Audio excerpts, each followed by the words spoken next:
top 10 waiver wire adds for week 9. We are in a rough stretch here where we continue to get hit with more bye weeks.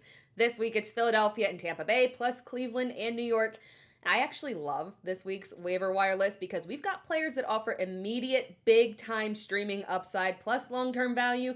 Plus, I'm giving you 3 bonus waiver wire stashes for guys that are on a bye this week but could come into prominent roles when they return from a bye week.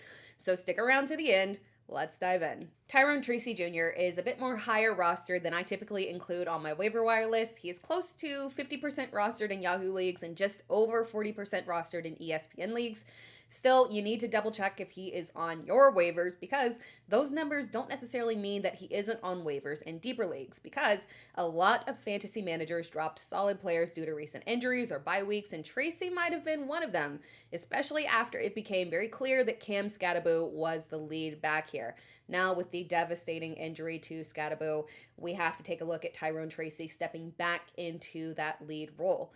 Tracy should handle the bulk of carries. Week 7 was his first game hitting double-digit fantasy points, but he showed upside in 2024 and we know what he's capable of, and the Giants are heading into a softer stretch in their schedule over the next few weeks.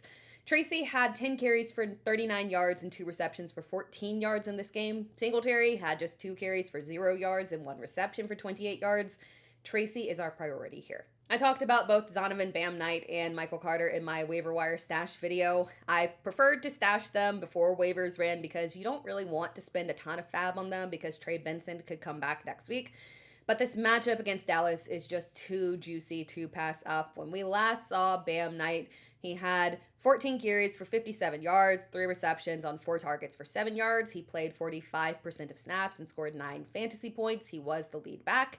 He's had between 9 to 12 fantasy points for the past 3 games, so while I do think this backfield still leans more of a committee and upside is a bit limited, he is the safer option in the backfield, and again, we have an awesome matchup here. And Arizona has kept games fairly close regardless of who's at quarterback, so there's no real risk of game script being an issue here for Knight. Side note, if you can't get Knight, grabbing Carter isn't the worst option if you really need to take a chance this week. When we saw Carter last, he had 7 carries for 11 yards, 2 receptions for 25 yards. He played 37% of snaps. Again, Knight is definitely the preferred option here, but because this is a game against Dallas, who was very generous to opposing running backs, Carter could have low inflex value. You want to roster a receiver attached to Drake May. Cleveland is an objectively tough defensive matchup, and Myles Garrett was playing on another level in this one, sacking Drake May 5 times, but it doesn't matter. New England still dominated, and May continued to do Drake May things, completing 18 of 24 passes for 282 yards and 3 touchdowns, one of which went to Kayshon Boutte. Boutte caught 3 of 5 targets for 75 yards, and he has scored at least 13 fantasy points in each of the past 3 games. It was great to see him produce in a tougher matchup after the past 2 were relatively easy ones. We talked about Kayshon Boutte a ton this season. He's not going to be a high-volume receiver because Drake May is not throwing at an aggressive clip, but he has been extremely efficient. The stat line might not look flashy, but it is impressive given the context, and he has been incredibly reliable with his hands as well. We covered that in last week's waiver wire video. Now, when you're looking at these 3 straight strong performances, 4 touchdowns, over 200 yards with some very nice upcoming matchups, you want to roster Kayshon Boutte. This is exactly why the waiver wire stash video is so important. I specifically talked about the Broncos receivers and how we want to roster them before this matchup with Dallas because it was such an advantageous spot. And I said multiple times this season that my preference in terms of this group of receivers behind Courtland Sutton is Troy Franklin, and he absolutely delivered. Franklin had a fantastic day, catching 6 of his 8 targets for 89 yards and 2 touchdowns, clearly dominating the Broncos receiving core. A lot of people preferred Marvin Mims over Franklin. I do like him, but the issue with Mims is how Sean Payton uses him. It's very gimmicky and very situational, and that is exactly what we saw again this week. 1 target, 3 carries for 18 yards. Payton always has a player that he likes to use creatively like that, and Mims fills that role for him. The steady wide receiver 2 in this offense with real upside here is Troy Franklin. Again, Franklin is second behind Courtland Sutton in both targets and snaps, and Franklin's only 2 bad performances were in games where Bo Nix threw for less than 200 yards, so we know that his production is directly tied to Bo Nix. That's a good thing for us from a fantasy perspective. We know exactly when he will be reliable and exactly when to avoid him. You want to roster receivers at this point with high upside, and Franklin is absolutely one of those guys. Chimere Dike, 2 weeks in a row, leading the Titans receiving corps. Last week, 4 receptions on 4 targets for 71 yards. This week, 7 receptions, 8 targets, 93 yards. I'm not going to lie here. I feel like a proud mom. I'm not exaggerating when I say this is a guy who I truly believe in. Check out the screenshot from way back in March. This was during the NFL Combine before the draft. I was looking specifically for day 3 diamonds, and DK actually overshot expectations and was a day 2 pick, actually drafted ahead of Alec Ayermaner in the same round. I'm not shocked that he's thriving here. DK stood out for me in the scouting process. You look for those guys who have those NFL-ready qualities.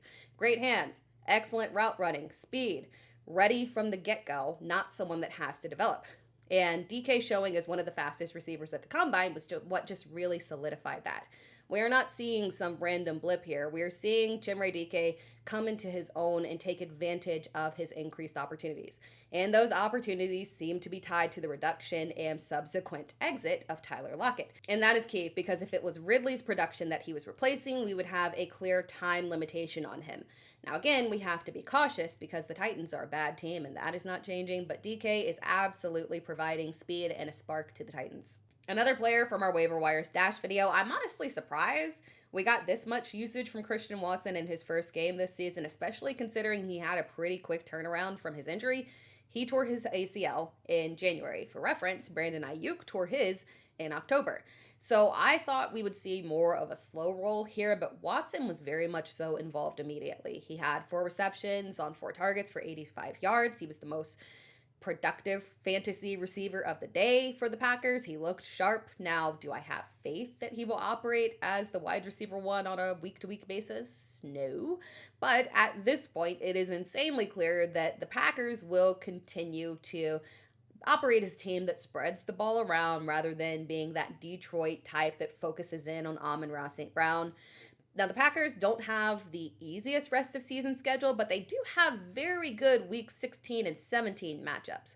So at some point, again, this offense will get crowded because we will have Jaden Reed return. But in the meantime, rostering Christian Watson is worth it, as he should be a solid flex play for those who need him right now, and also a solid stash for those looking to stack their bench with players in good playoff situations. Based on the stat line, 2 receptions on 5 targets for 26 yards, you probably wouldn't think that Darius Slayton would be worth a waiver claim, but there was a deep touchdown reception that should have counted, and the refs egregiously in the Eagles and Giants game called that offensive pass interference. It was definitely not offensive pass interference, so technically Slayton's stat line should have been one that absolutely made him one of the top waiver wire adds this week, so in theory, I am allowing it and I'm counting it here. The Giants will look a bit different, obviously, after losing Cam Scatterbo. In their next matchups, they are very pass-friendly. A struggling San Francisco 49ers defense and a Chicago defense that was so bad they allowed 30 points to a Tyler Huntley-led Ravens team. So again, Slayton didn't have a fantastic day, but he has shown time and time again that he is a strong, resilient player with upside here. And at the very least, we have confirmation that Slayton is the clear wide receiver 2 behind Wan'Dale Robinson. In better matchups, Slayton will have upside, and his stat line, again, should have been far better than what it was. The Titans' backfield is definitely committee. Unfortunately, it is a committee that you cannot trust, but beggars can't be choosers when it comes to running backs this season because injuries have absolutely crushed the position. People are out here starting Kyle Monangai as their RB2, and I love him, so that is no insult to him, but we should not be at the point where we are forced to start him here. So I don't mind investing in committees, even if we don't know exactly what to expect here, because we are in dire straits at the position. Now, both Tyjae Spears and Tony Pollard have overlapping skill sets, and that's the issue here. That's why we can't identify who's going to do what. They do the exact same things. They can both run on early downs. They can both contribute from a receiving perspective. They can both handle goal line work. So there is no clear delineation in their roles. It's easy to assume that Spears, being the smaller back, would dominate receptions, but Tony Pollard spent most of his career in Dallas as the change of pace back that is also very capable in that area.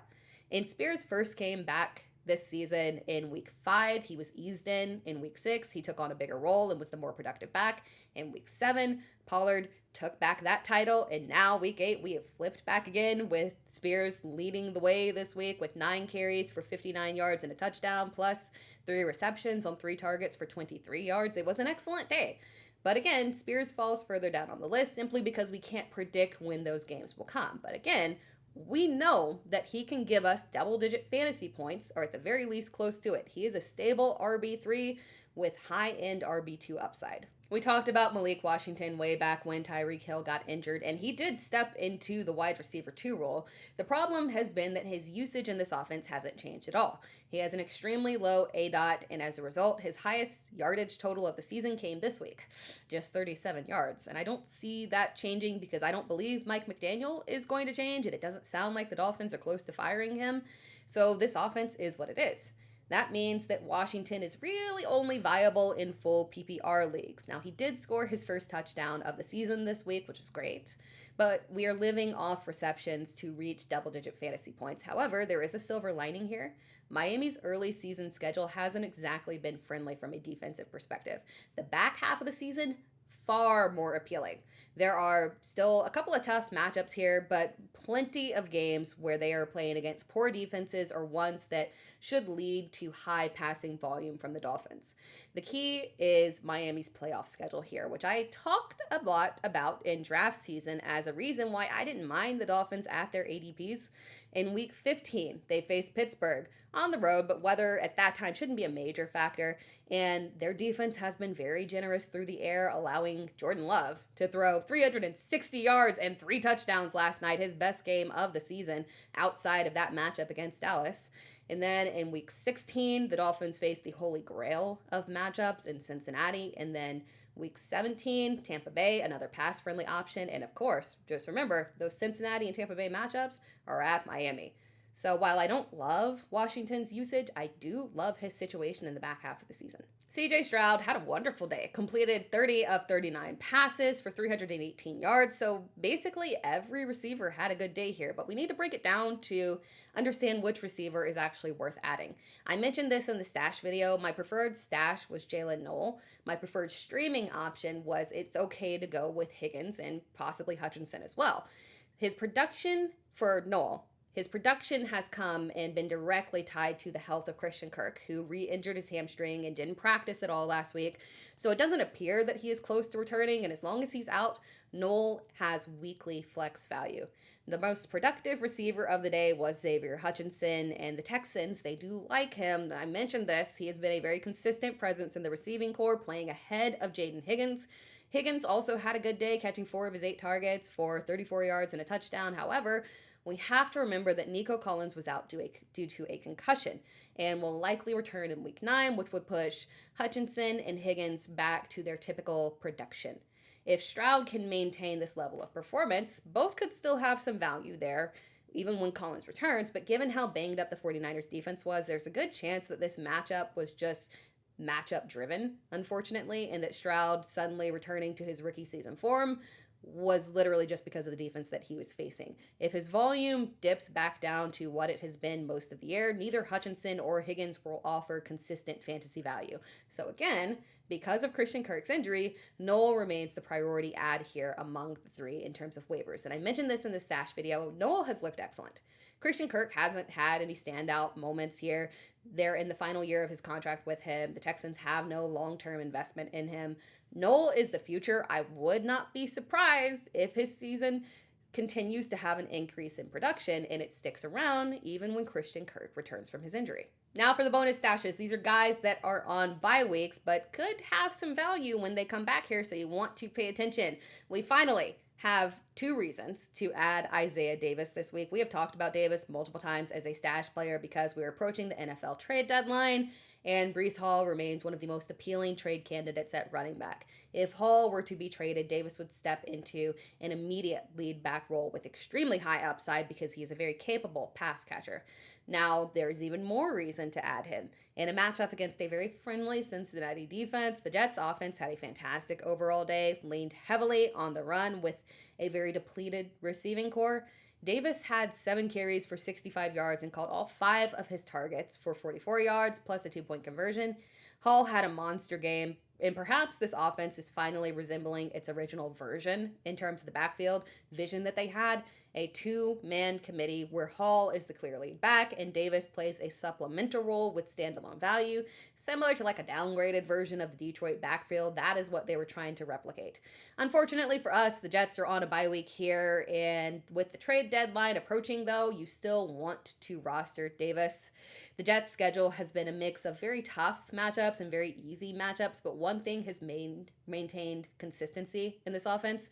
The run game succeeds as long as the matchup isn't bad. The road ahead after the bye leans more difficult, so keep that in mind. Saquon Barkley suffered an injury in the game, and he said after the game that it was not an issue, not a problem. He could have come back in. But how many times has a player said after a game, hey, wasn't a problem. I could have played through it. I could have come back in. And it turns out it was a problem and they could not have come back in. Now, unfortunately, we're not going to know any information because the Eagles are on a bye week here. But what we do know is that Tank Bigsby is the clear handcuff to Saquon Barkley.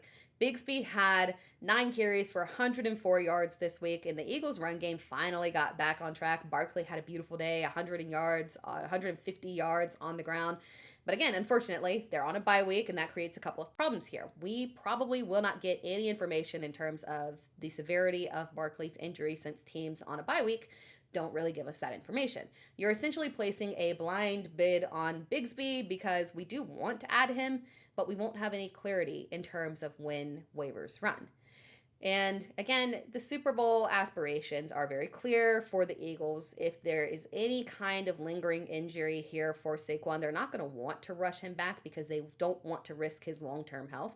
So for that reason, we do need to put in a very modest claim because we cannot use him this week and he might not actually be usable next week. Now, we know that Bigsby is very talented, and this game confirmed, again, that he is the direct handcuff to Saquon Barkley. A.J. Dillon wasn't involved. Shipley had just 3 carries for 2 yards here. So, at the very least, you're at least adding him as a high-priority handcuff who was attached to Saquon Barkley and the Eagles. Another running back injury. Quinshon Judkins left the game with a shoulder injury, but again, this game was not competitive. We don't really have any indication on how serious it was or if he could have returned had the game been closer. Unfortunately, this is another team on a bye, so we're probably not going to get any updates on the severity of the injury before waiver claims are due. And because of that, he does fall further back into this list, Dylan Sampson, that is. And he would be much higher if he weren't on a bye and we knew what this injury was. Because we've seen this backfield before without Judkins. We do have a solid reference point. Judkins missed week 1 and he played limited snaps in week 2. Between Jerome Ford and Dylan Sampson, Sampson was the more productive back. Neither found success on the ground, so keep that in mind, but it's the receiving volume that matters. In this game, Sampson had 5 receptions on 6 targets for 29 yards. When the Browns return from their bye, they do have a very run-friendly schedule through the remainder of the season. If Judkins does miss extended time, Sampson could carry RB2 value during that stretch. Thank you so much for tuning in. If you enjoyed this video, be sure to like the video and subscribe to the channel. You can also find me across all social media platforms at It's Terra Time, so make sure that you are tuned in because I'm bringing you more fantasy football content and advice all season long. Every week I've got you covered with top waiver wire ads, stashes, live shows, live Q&A where you can ask me any questions and so much more.